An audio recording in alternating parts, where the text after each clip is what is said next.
ইলেকশনের একটা ভাইবস যখন চলে আসছে তখনই কিন্তু একটা পিপল অপরাজনীতি করা শুরু করেছে এবং বিএনপির ভোট কিভাবে নষ্ট করা যায় সেই পায়তারা তৈরি করে তারা হচ্ছে এখন মাঠে নেমেছে।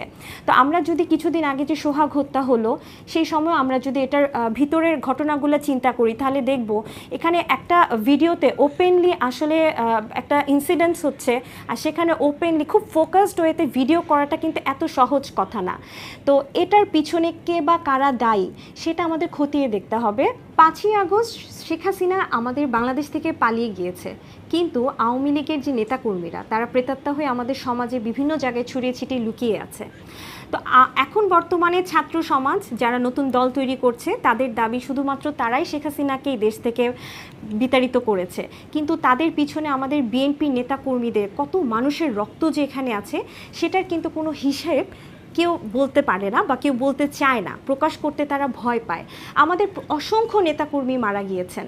আমি যদি আমার উদাহরণ দেই যে 5ই আগস্টের আগে যখন আমার বাবাকে খোঁজা হলো এবং আমার বাবাকে খুঁজে না পেয়ে তার ব্যবসায়িক প্রতিষ্ঠানে আওয়ামী লীগের প্রেতাত্মারা থেকে শুরু করে একটা বাহিনী গেল যে আমাদের ওই ব্যবসায়িক প্রতিষ্ঠানের সমস্ত স্টাফকে অ্যারেস্ট করা হলো।